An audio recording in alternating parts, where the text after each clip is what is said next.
It's time! It's time! It's time!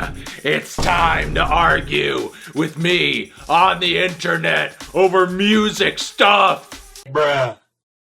It's a vibe we're going for. An argumentative vibe. Oh no, the editing in this video stinks! It's probably because I didn't pay my editor yet. Okay, editor Ryan is officially paid. The edits are back on. We can have an edited video, yeah! That's important because, man, we're gonna be arguing today, baby. Let's do it! Hey everyone, it's time to take your hot takes, your unpopular opinions, and your tough questions, respond to the best ones. That's what happens here. So without any further ado, let's go! Vultures would still be unreviewable even if you got rid of the aspect of Kanye not being a good person. I mean, maybe it's unreviewable for you because Kanye is not a good person. I do want to reiterate, for me, it doesn't simply come down to Kanye not being a good person. I mean, obviously him not being a good person kind of ties into this, but it's more of the weird cult status that he has reached with his fan base, the way that he has completely turned away everybody and anybody who is not in that cult and fully balls deep into it, and that makes any sort of like normal or just like kind of reasonable discourse around his music nearly impossible at this point, because that message is either going to reach one of two people. People who see his actions as so disgusting and heinous and beyond the pale that they don't really care whether or not he's making good or bad music at this point, or people who will not listen to reason and will not hear a single critical thought about anything that he's done in or outside of music because they are just so sycophantic and demented that they're beyond reaching. So, that kind of makes a review of anything that he does at this point pretty much impossible, because, like, who is it really for? Who is it for? Who is it convincing? Who is it really giving pause at the end of the day? Because you either have people who are ignoring Kanye for very valid reasons, or people who are so in love with him for whatever reason that they are, they're pretty much ignoring the content of the music and honestly just how shitty it is. Because you really have to be out of your fucking mind to think that, like, Carnival is one of his better singles, period. And it's actually been kind of validating as of late to see at least some of the most obnoxious people on music Twitter, on hip-hop Twitter, who are just like so gung-ho for Vultures, kind of slowly coming, to the realization, actually, this album kind of sucks ass. And, just to make the record clear, I was saying it sucked ass when it came out, and it does suck ass. This one will make you mad. BRAT is able to withstand accusations of overexposure because it's a extremely good album with extremely good songs, but it is not a 10 out of 10. Everything is Romantic is a dud that drops the album to at least a 9, possibly an 8. That's interesting. I've heard at least a few people say that Everything is Romantic to them is like the weak link in the chain, and I'm not really sure why. I get, in comparison with maybe a few other of the tracks, it's a wee bit repetitive, especially on the lyrical side, but the thing is, repetition is, I think, a characteristic of a lot of the best songs on BRAT, in my opinion, because, I mean, it's not just simply a pop album, it is very much primarily, in a lot of respects, a dance music album, and in dance music, in dance pop, in house music, there tends to be a lot of repetition. I mean, there are lots of spots across the record where Charli's vocals are literally like copied and pasted from other parts on the album, which, again, kind of a factor and characteristic of electronic dance music and pop music that is adjacent to that genre. So I don't really see it as a downside on that song, especially since, like, even if some of the vocals and lyrics are repetitive on that track, I do think the imagery and the emotion of that song is pretty evocative and very potent. And on top of it, the instrumental has a lot of variation to it between, the grand and very pretty strings, the driving beats. For me personally, it's one of the best and most compelling tracks on the record because it is so theatrical in comparison with almost everything else. I do think there are some valid arguments here and there in terms of, like, like maybe some songs on the record paling in comparison with others.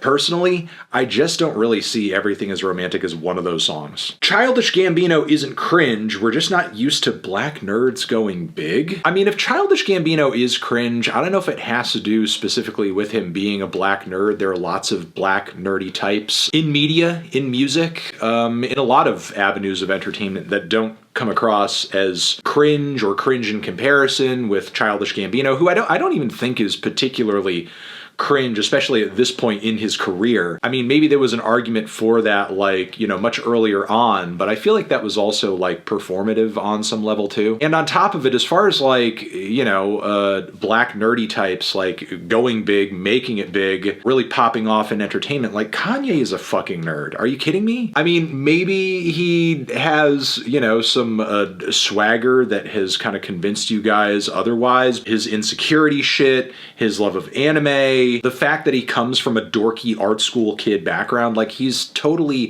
100% completely a fucking nerd. And even Donald Glover himself knows and realizes this, which is why he rips him off so much. And even Kid Cudi too. Like Kid Cudi, quite a nerdy guy. And a lot of those dudes who were like those alternative left field New York jazz rap artists that were kind of funny and tongue-in-cheek, nerds. Questlove, nerd. I don't say any of that in a bad way. I call myself a nerd. You know, these people are nerds. I look up to them as a fellow nerd. I'm like, whoa, that's a cool-ass nerd right there. Music nerds care way too much about ranking albums rather than enjoying them on their own merits. So much discourse revolves around which band and album is better or which is overrated and underrated. I don't know, just like let music discourse happen, man. Like, how much is caring way too much about this? How much is caring too little about this? Like, where are we drawing the line? It's arbitrary, it's silly. Also on top of it, I love a good underrated album conversation. You know, it's cool to talk about records that you feel like are kind of flying under the radar a little bit and maybe are not being discussed to the lengths that you think they should. I will agree with what you're saying only insofar as I feel like there's a lot of ridiculous comparisons that go on sometimes, like people sort of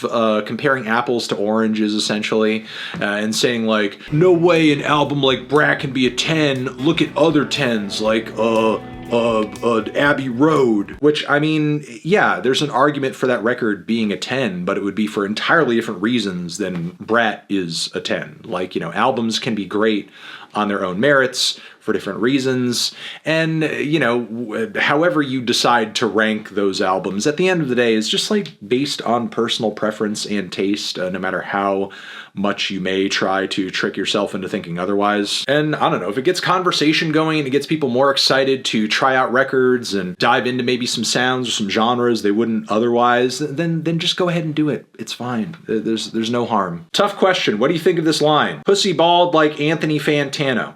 From Chase Icon, Chase Radio. Yes, I've heard this track before. I think it's a banger. I think it's quite fun. I'm kind of, you know, sad that this bar has not taken off in the way that I think it should. But hopefully mentioning it here in this video will bring it the attention that it deserves, because, you know, it would be great if next time somebody were to at some point see a pussy that was bald, you know, maybe they could just look at it and just be like, hey, like Anthony Fantano.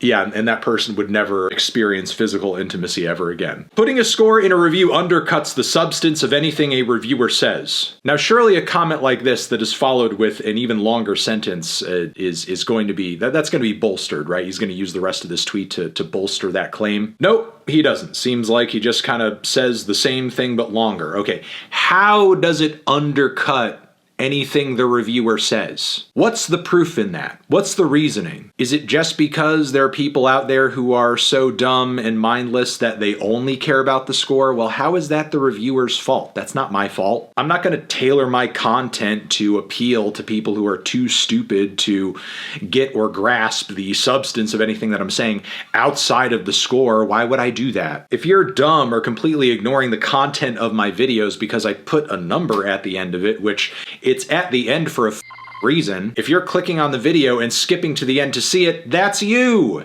That's on you. That's not how the video was designed.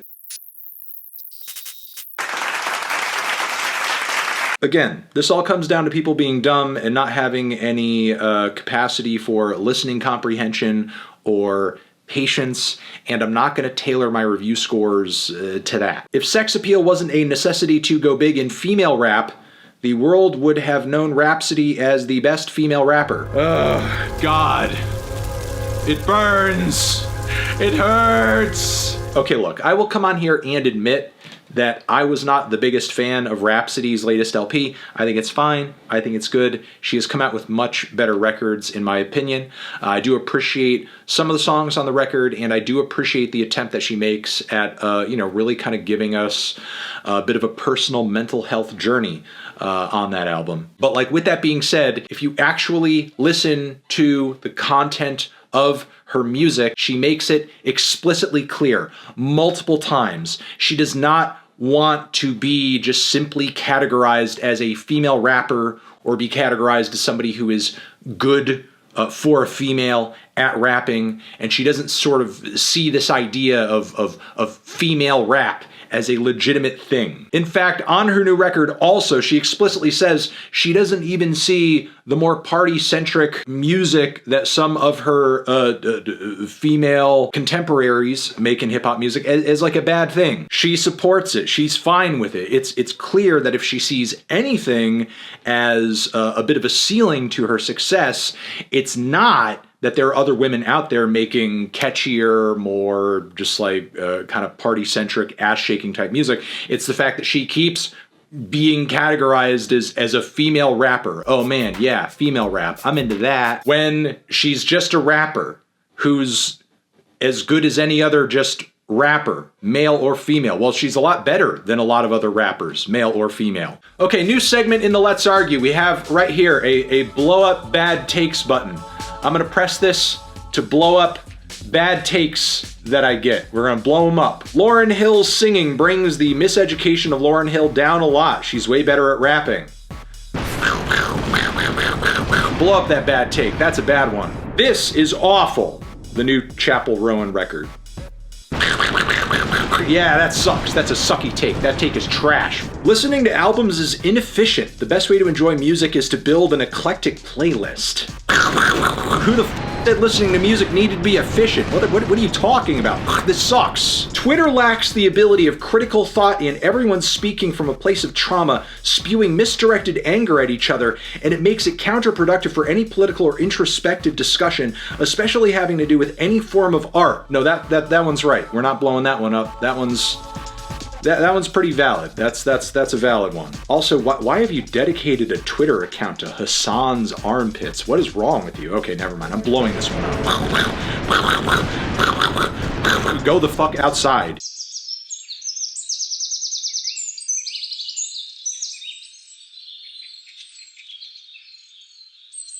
That's going to be it for this episode of Let's Argue. You're the best. Thank you very much for watching. Over here next to my head is another video that you can check out. Hit that up or the link to subscribe to the channel. Anthony Fantano, music, arguing forever.